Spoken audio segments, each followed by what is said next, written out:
Your lecturer is Dr. Kathryn McClymond.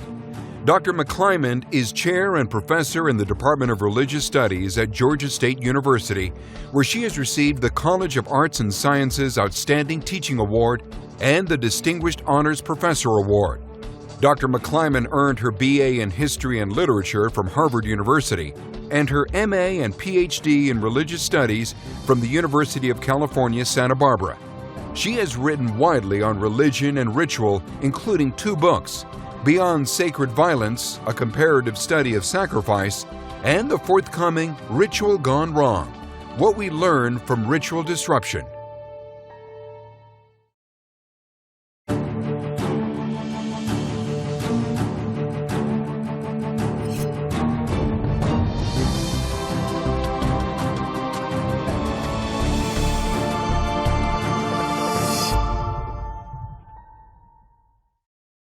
I'd like to tell you the oldest story in the world, the story of Gilgamesh, an ancient Babylonian epic.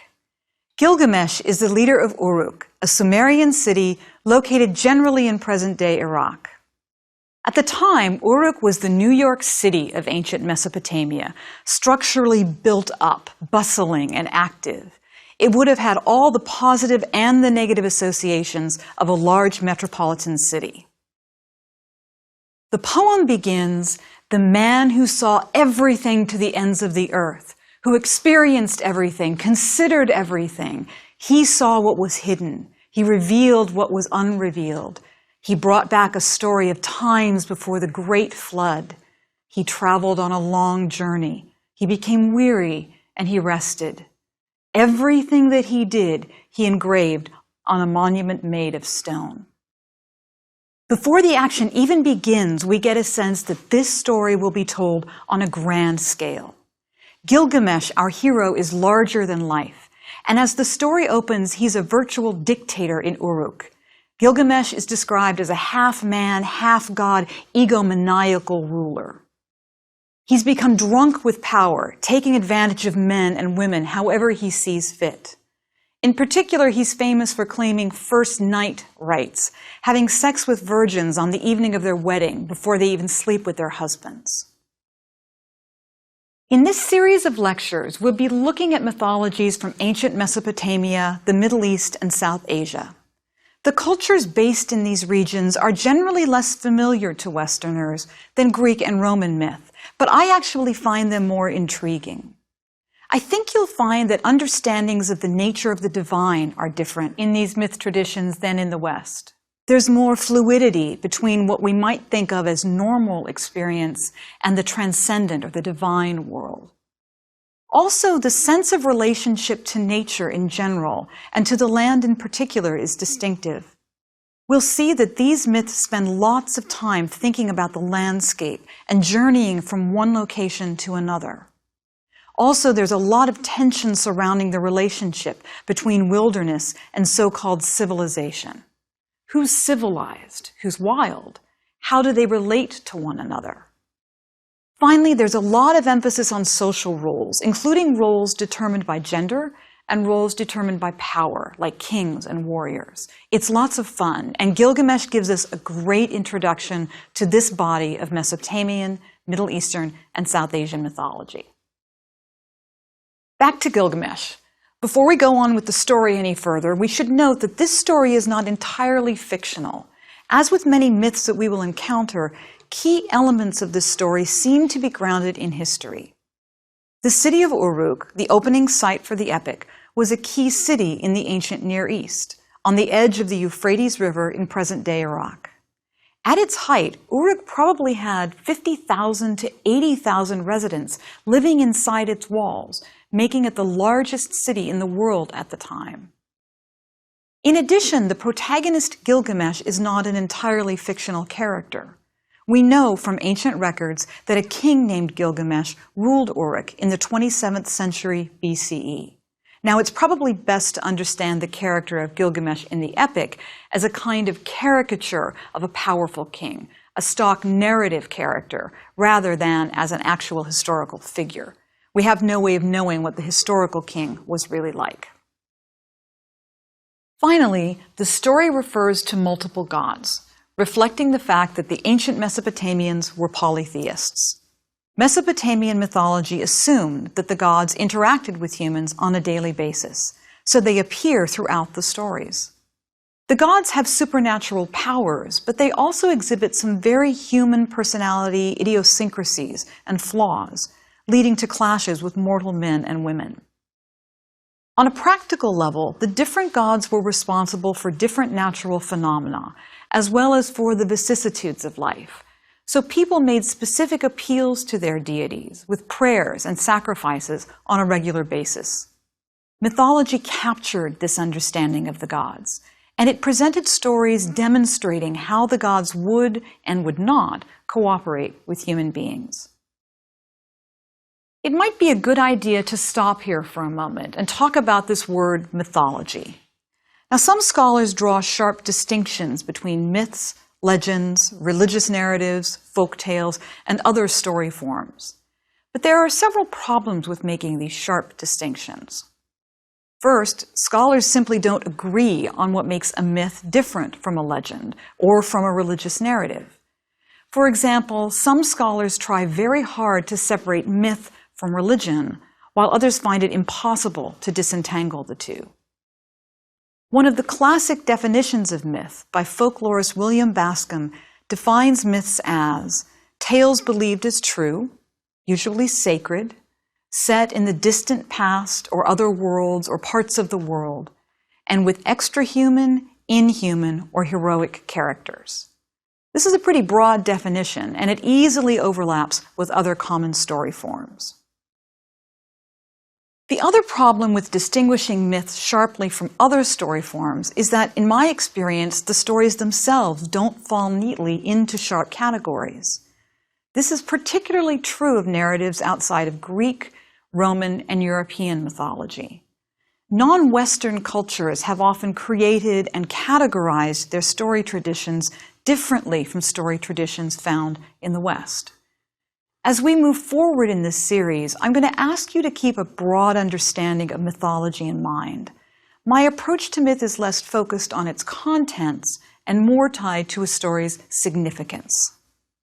For the purpose of our discussions in this lecture series, think of a myth as a meaning-making story. It has significance beyond itself, providing a foundation or an interpretive lens for its listeners that helps them make sense of their own lives within their perceived cosmic and cultural contexts.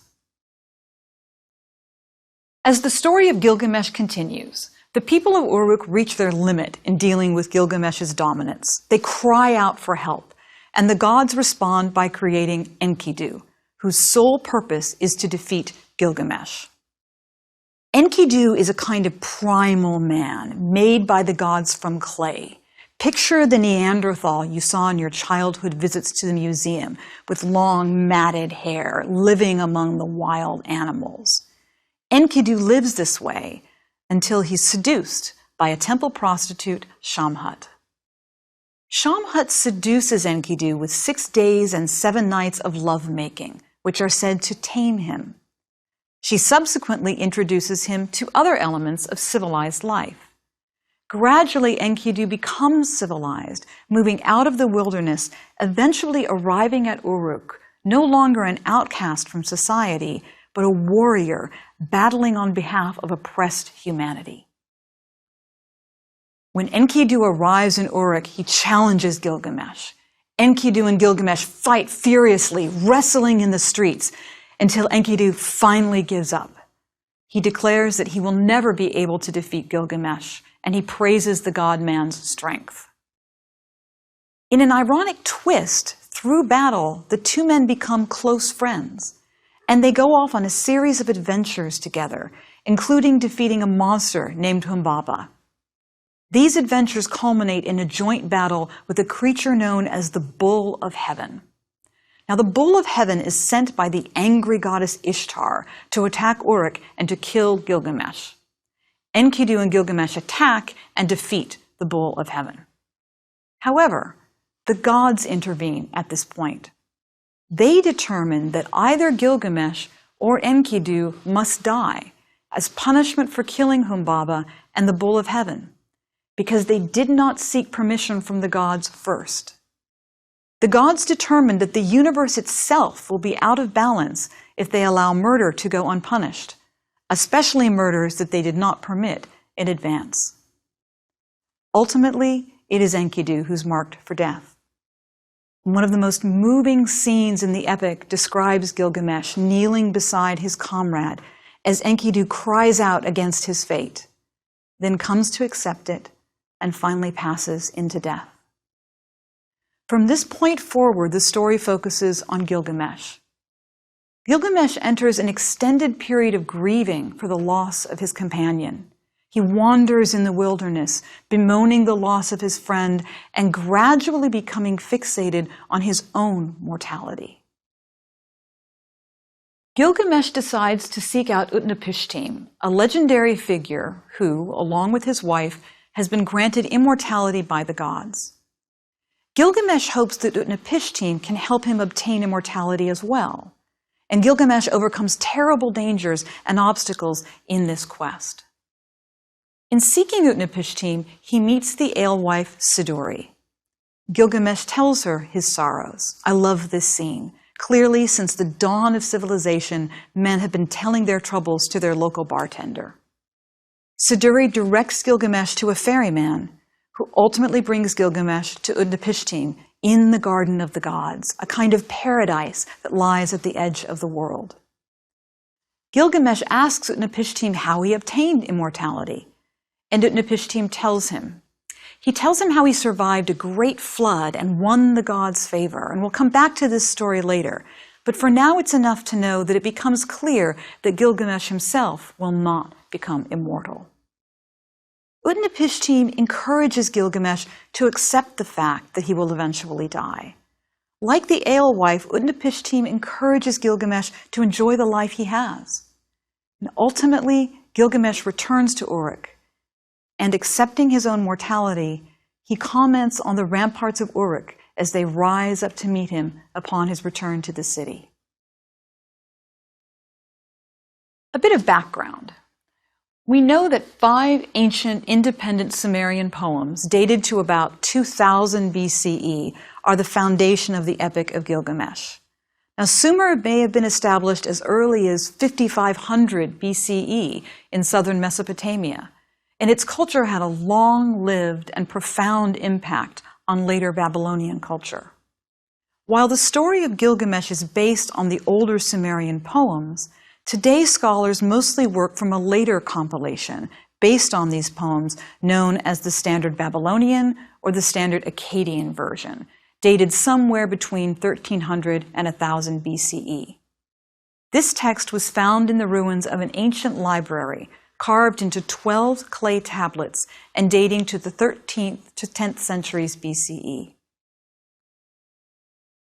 The tablets we have are really just fragments. There are gaps in the story where the clay has crumbled away or worn thin, so scholars have been left to fill in the blanks.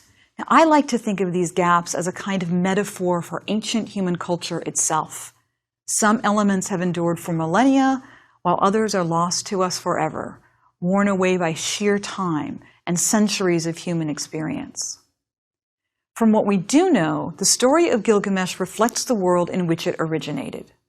Gilgamesh was written in ancient Mesopotamia, specifically the region centered on the Tigris-Euphrates Valley, present-day Iraq.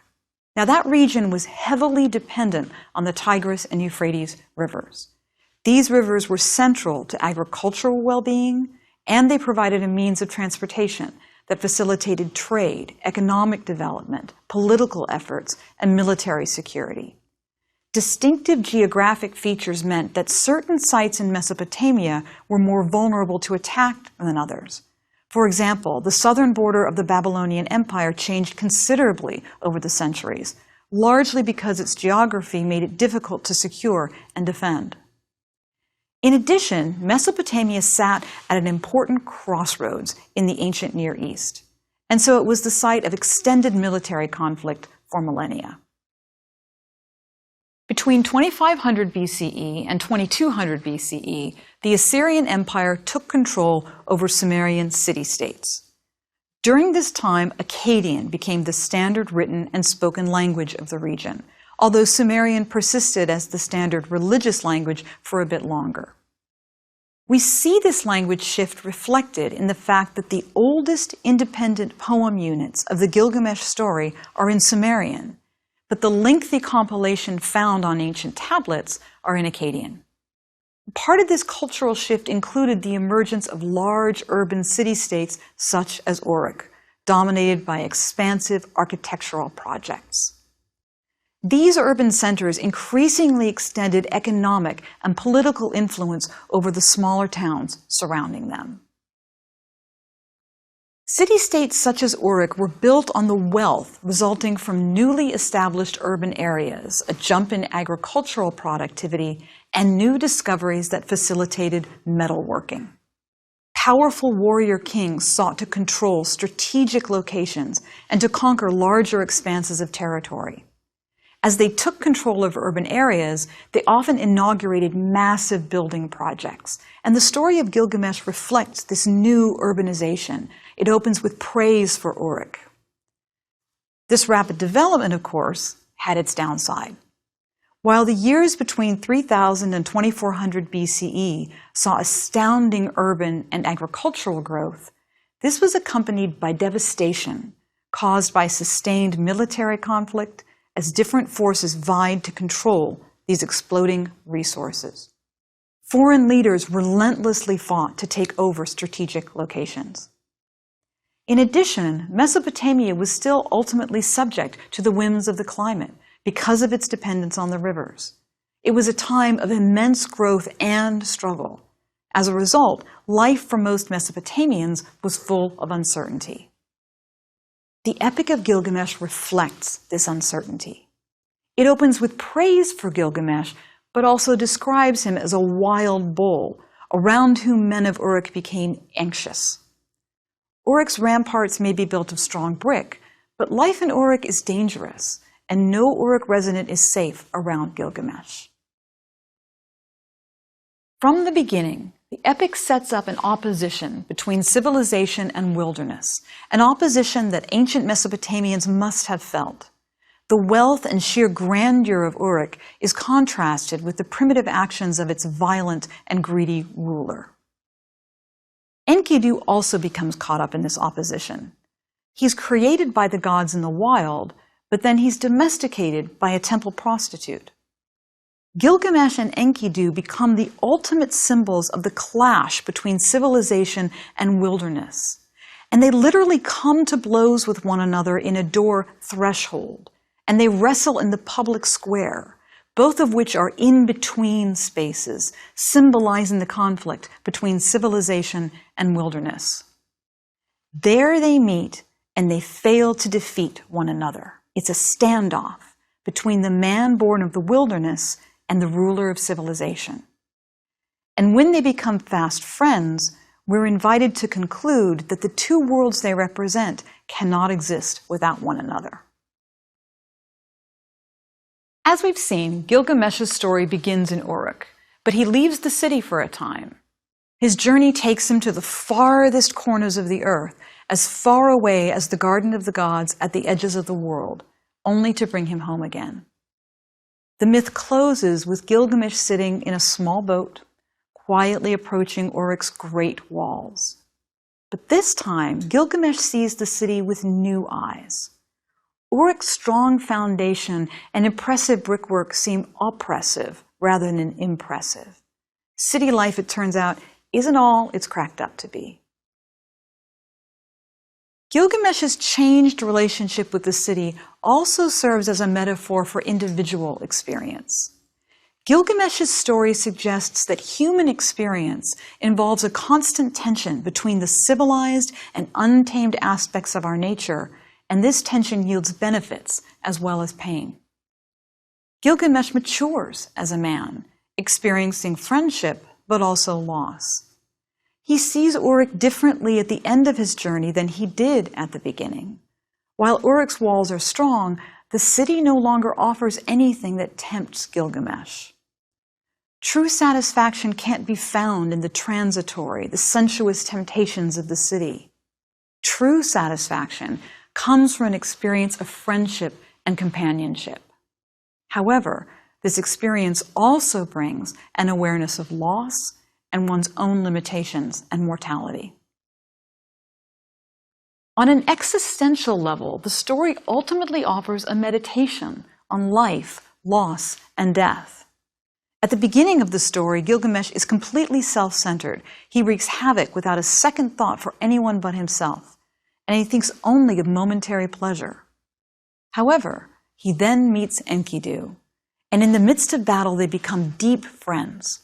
And with the death of his friend Enkidu, Gilgamesh becomes unsettled. He's faced with the questions not of a young man, but of a middle-aged man. He begins to meditate on his own mortality. He cries out, "I am going to die. Am I not like Enkidu? Deep sadness penetrates my core. I fear death, and now roam the wilderness." He spends most of the rest of the story trying to evade death. In some ways, Gilgamesh goes through a midlife crisis, fighting a losing battle against mortality, only accepting its coming in the very last lines of the epic. He returns to Uruk, and as he gazes on its sturdy brickwork, he seems to realize that the stones of Uruk will survive long after he has passed away, long after he's been forgotten. Immortality is not for flesh and blood. The epic raises profound questions, suggesting that Babylonian culture itself was highly sophisticated in its thinking about the human experience. Our examination of the epic wouldn't be complete without some commentary on the role of women in the story. The protagonists, of course, are men, and we better get used to this because women don't tend to fare very well in ancient mythology. In the Epic of Gilgamesh, however, there are a few juicy female roles. As in many myth traditions, there is a seductive goddess, Ishtar, who basically throws herself at Gilgamesh, begging him to marry her. He brushes her off, noting that all of her previous husbands seem to have come to dismal ends. Deeply insulted, Ishtar goes to her father and throws a tantrum that would make any teenage girl proud. This is why the Bull of Heaven is sent to attack Uruk and to kill Gilgamesh. Ishtar is the quintessential, if fairly predictable, woman scorned, and she was an important deity in Babylonian religion. Another woman character, Shamhat, also plays a stereotypical female role, the seductress. Early on, she is recruited to seduce Enkidu, and the story suggests that as a result of this seduction, Enkidu is civilized. The tablet states, Enkidu was diminished. His running was not as before. But then he drew himself up, for his understanding had broadened. In the Epic of Gilgamesh, the seductress teaches Enkidu to bathe, to eat properly, to clothe himself, and frankly, to go get a job. He becomes a shepherd. Ultimately, Shamhat is the one who leads Enkidu to Uruk to fight Gilgamesh. Her role is complex, and it deserves more time than we can devote to it here, so I encourage you to read the epic for yourself, with an eye toward Shamhat's story in particular. However, my favorite female figure by far in the epic is Siduri, the alewife or the bartender. When Gilgamesh comes up the beach to her lonely outpost, she talks with him like any good bartender, and when he describes his desire to avoid death, she basically says, "You're never going to find what you're looking for, so get over it." She's widely credited with being the first figure to offer the carpe diem philosophy of life. In her words, "Gilgamesh, fill your belly. Day and night, make merry. Let days be full of joy. Dance and make music day and night. And wear fresh clothes and wash your head and bathe. Look at the child that's holding your hand. And let your wife delight in your embrace. These things alone are the concern of men." And when this fine speech fails to convince Gilgamesh, Siduri directs him to the ferryman, and she sends him on his way. Like all good bartenders, she sets aside her own troubles, offers a listening ear and some wise advice, and a metaphorical shove out the door at the right time. We're left with the big question. Why has the story of Gilgamesh endured for 4,000 years? I think there are several reasons. First, it tells us something of the concerns of the Mesopotamians around 2000 BCE. Fear of abusive rulers, a sense of the quixotic dispositions of the gods, and a sharp contrast between city life and pastoral life. In addition, the Gilgamesh tablets shed light on other cultures. When the tablets containing the story of Gilgamesh were discovered, it became clear that this ancient Near Eastern story resonated with elements in some biblical stories. The alewife's advice sounds very much like the Ecclesiastes teaching, "Go, eat your food with joy, and drink your wine with a happy heart, because God has already approved your works. Let your clothes always be white, and do not spare precious ointment on your head. Enjoy life with your beloved wife during all the days of your fleeting life that God has given you on earth, during all your fleeting days, for that is your reward in life and in your burdensome work on earth." Most famously, the epic includes a flood story that closely resembles the biblical flood story. In Tablet 11, Utnapishtim tells Gilgamesh that his family, a handful of community members, and all the animals of the field survived a great rainstorm only because the god Ea instructed him to build a large boat. The storm lasts 6 days and 7 nights, and eventually Utnapishtim's boat is stranded on a mountaintop. He releases birds to determine if the storm waters have abated. The dove and the swallow both return to the boat, but the raven does not return. And at that point, Utnapishtim and all the other inhabitants leave the boat. Utnapishtim offers sacrifices to the gods, and in turn, they promise never again to allow such destruction of human life. The god Enlil gives Utnapishtim and his wife eternal life. Obviously, this sounds a lot like the biblical flood story. Over the years, the story of the flood in the Epic of Gilgamesh has been used both to bolster the authority of the Bible and to challenge it. Some scholars argue that the Gilgamesh story is an independent source that corroborates the historicity of the biblical flood story. Others argue that the epic proves that the biblical story is clearly not inspired. Instead, Gilgamesh proves that the biblical flood story is based on an ancient Near Eastern myth. Either way, the Gilgamesh epic has fueled debates about the nature of biblical material. At another level, the story of Gilgamesh has withstood the test of time because it offers great insight into the fundamentals of human nature.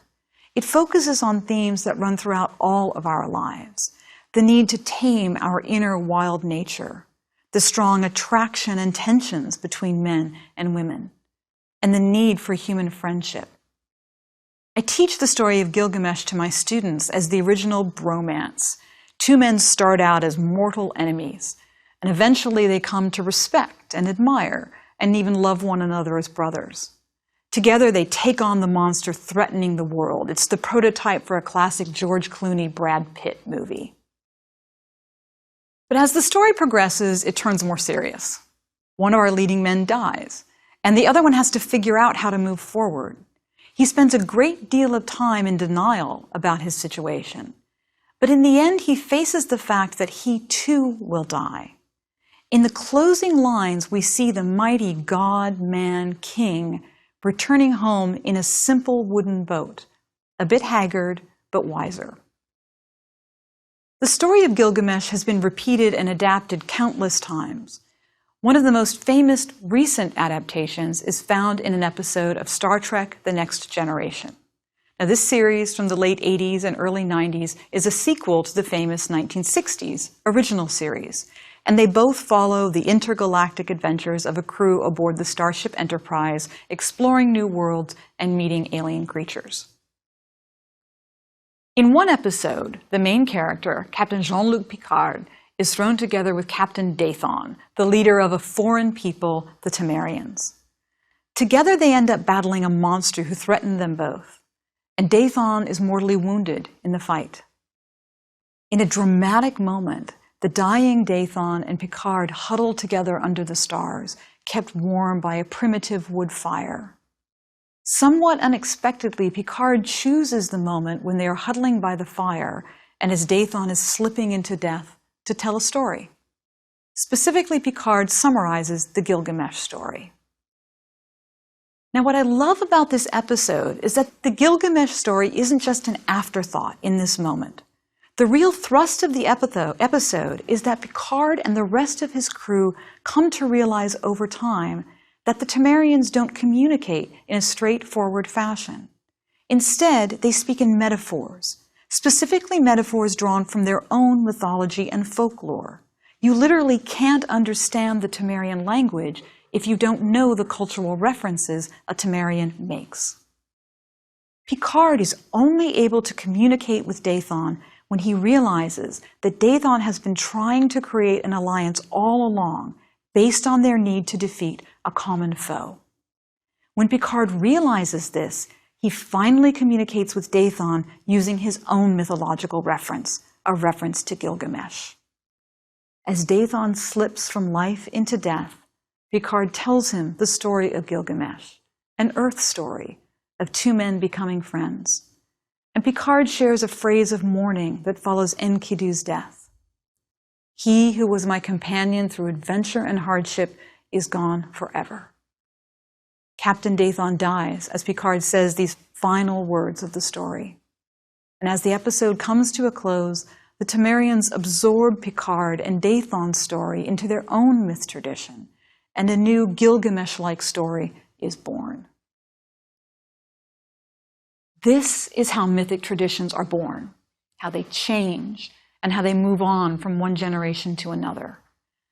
The story of Gilgamesh, likely over 4,000 years old, reflects the technological, social, and political realities of its time. And as such, it offers insight into a specific human culture. But it lives on. Like many of the other myths we will examine in this series, in large part because it resonates with timeless concerns as well. The potential dangers of highly developed urban centers, the human tendency to satisfy fleeting primal desires, the human need for companionship, and the inevitability of death. Throughout this series, I'll argue that the most successful myths, the ones that transcend geographic, temporal, and cultural boundaries, are those that find the perfect balance between specificity and universality. Join me next time as we take another look at Babylonian myth and culture.